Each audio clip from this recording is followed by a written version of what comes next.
Hi friends, welcome to Kriti cricket. இந்திய அணி தற்போது அடுத்தடுத்து பங்களாதேஷ், நியூசிலாந்து, ஆஸ்திரேலியா இந்த 3 அணிகளோட டெஸ்ட் போட்டிகளை விளையாட இருக்கிறது. இதைத் தொடர்ந்து இங்கிலாந்துக்கு சுற்றுப்பயணம் சென்று அங்கு 5 போட்டிகள் கொண்ட டெஸ்ட் தொடரில் இந்திய அணி அதுவும் ரோஹித் சர்மா தலைமையில் விளையாட இருக்கிறது. அது குறித்த முழு அட்டவணையை தற்போது பிசிசிஐ வெளியிட்டும் இருக்கிறது.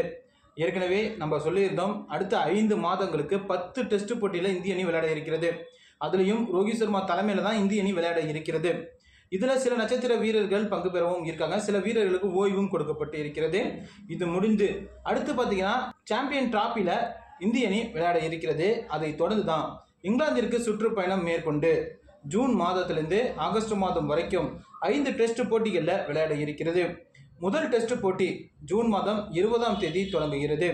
இரண்டாவது டெஸ்ட் போட்டி ஜூலை 2ஆம் தேதி தொடங்குகிறது. மூன்றாவது டெஸ்ட் போட்டி ஜூலை 10, நான்காவது டெஸ்ட் போட்டி ஜூலை 23, ஐந்தாவது டெஸ்ட் போட்டி ஜூலை 31ஆம் தேதி தொடங்கி ஆகஸ்ட் 4ஆம் தேதியோட நிறைவடைகிறது. இந்த 5 டெஸ்ட் போட்டிகளில் தான் இந்திய அணி பார்த்தீங்கன்னா அடுத்து இங்கிலாந்தோட களமிறங்க இருக்கிறது. இதுலேயும் ரோஹித் சர்மா தலைமையில் தான் இந்திய அணி களமிறங்க இருக்கிறது. அது குறித்த முழு அட்டவணையை தற்போது பிசிசிஐ வெளியிட்டும் இருக்கிறது. நன்றி.